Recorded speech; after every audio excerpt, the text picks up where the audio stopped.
Hello, everyone, and welcome to your Business Accelerated. I'm your host, Attorney Shaune B. Arnold.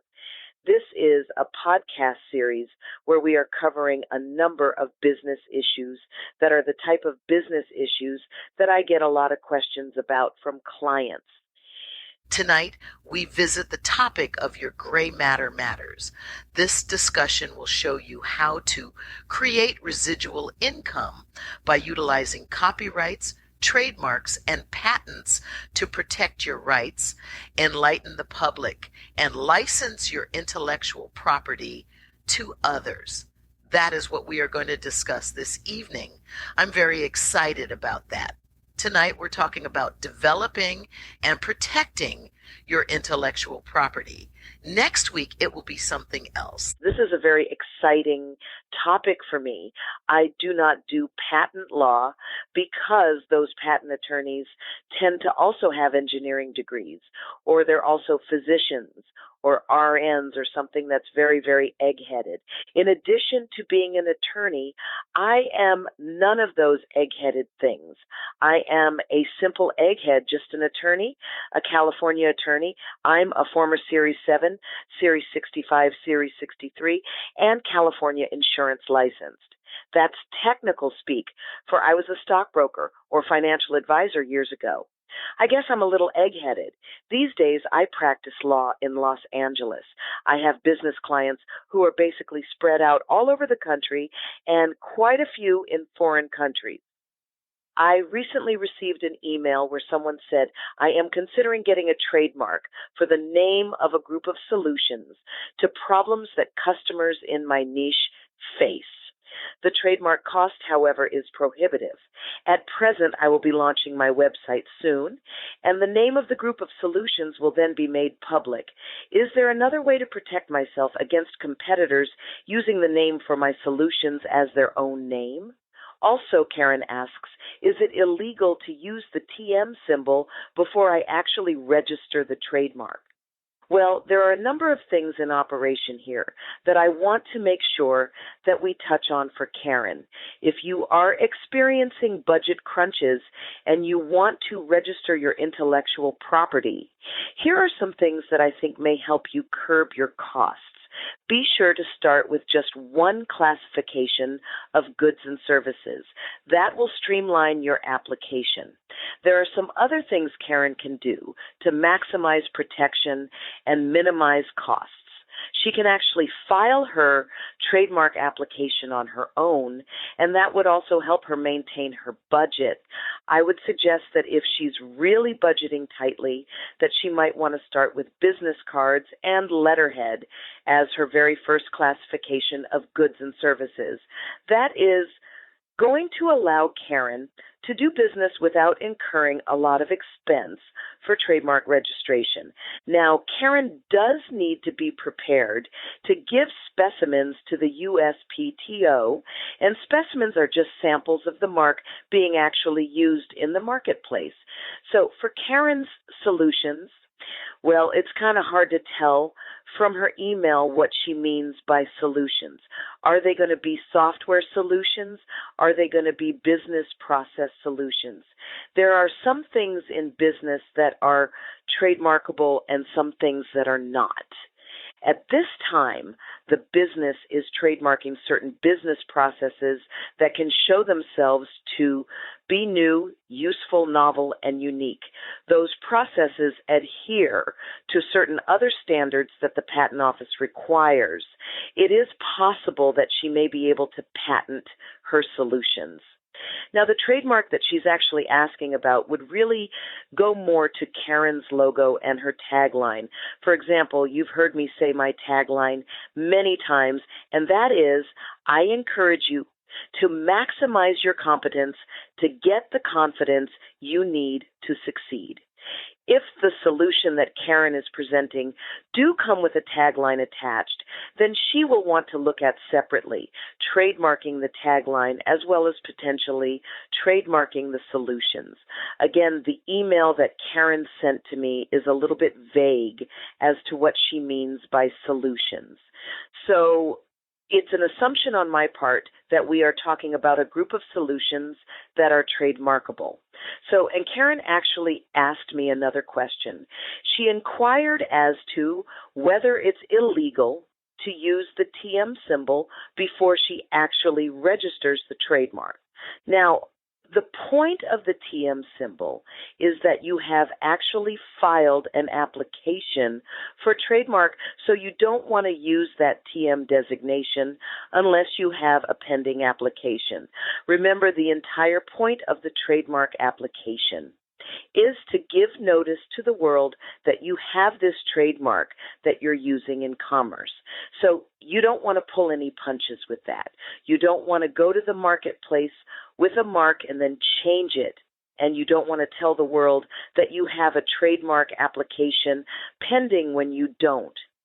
For this reason, while it's not strictly illegal to use the symbol before you actually register the trademark, it is definitely not something that I would do.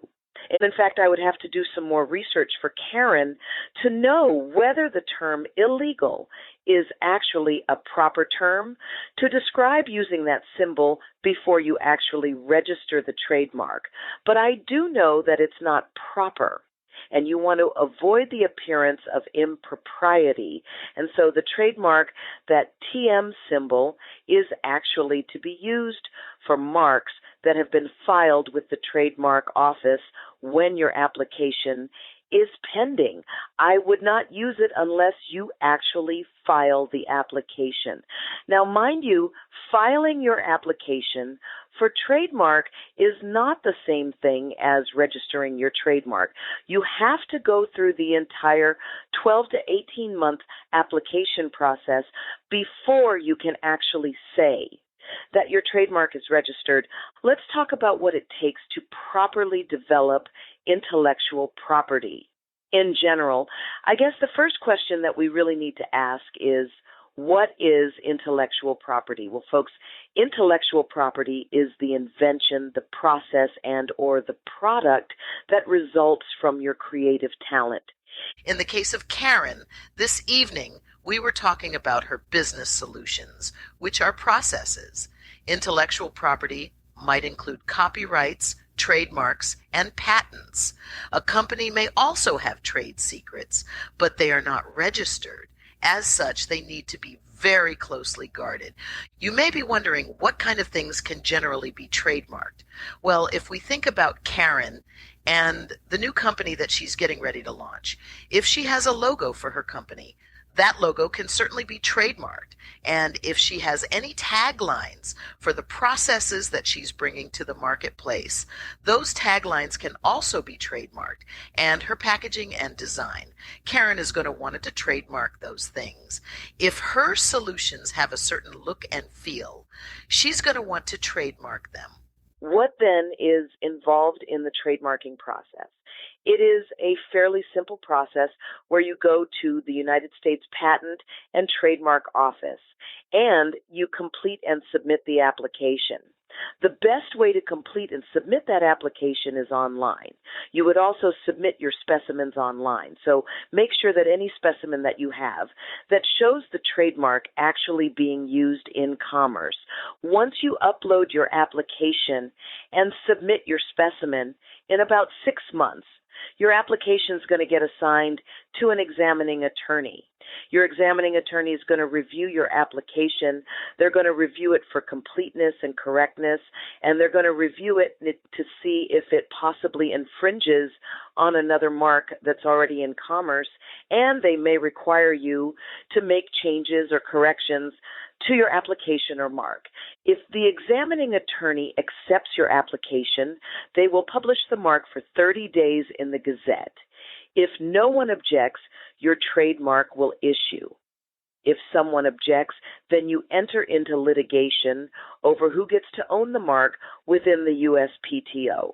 So what are some of the common mistakes that people make when applying for a trademark? And Karen, I want you to pay particular attention to these if you're not going to use an attorney to help you with your trademark application.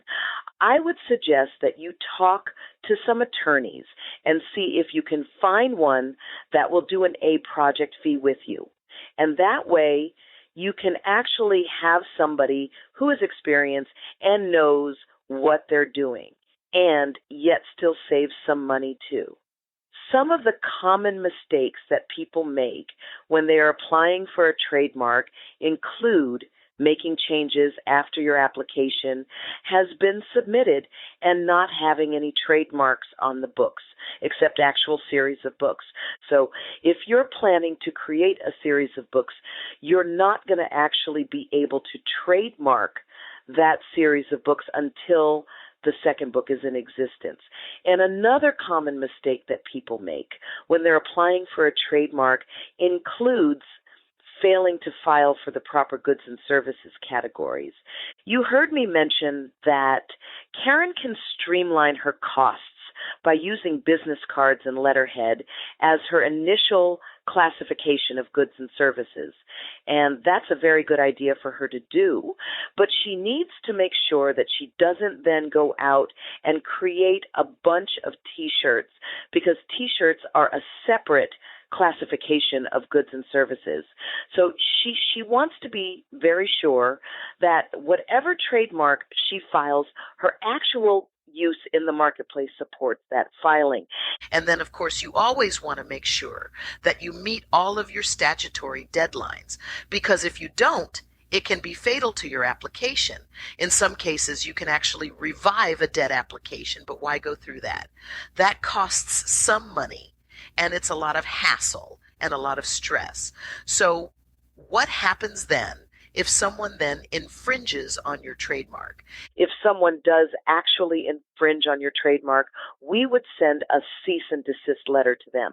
If you have not filed your trademark, then it doesn't make any sense to send someone a cease and desist letter, because they have no way of knowing that you are functioning in the marketplace under that trademark, so be very careful in that respect. If someone sues you, or if you sue someone else for trademark infringement, then you can get the court to expunge the profits that they made. And sometimes you can get punitive damages if the infringement was blatant enough. And you really, really, really want to make sure, however, that once you file that trademark application, that you zealously defend your intellectual property worldwide. Because if you fail to zealously defend your intellectual property and somebody's out there infringing on it and you know about it and you're not doing anything about it, then you just might forfeit your rights to do anything about it at all. So those folks are some of the major issues that you would run into when filing a trademark application. I really want to thank Karen for sending in that email that got us started this week on Your Business Accelerated. Ladies and gentlemen, I also want to thank you for joining me today on this week's episode of Your Business Accelerated. I'm Attorney Shaune B. Arnold. I invite you to follow me on Facebook, LinkedIn, and Twitter X. In all of those places, I'm known as SHAUNE.Arnold. In the meantime and in between time, I am, as always, reminding you to maximize your competence to get the confidence you need to succeed. I'll see you right back here next week on Your Business Accelerated. Bye-bye, friends.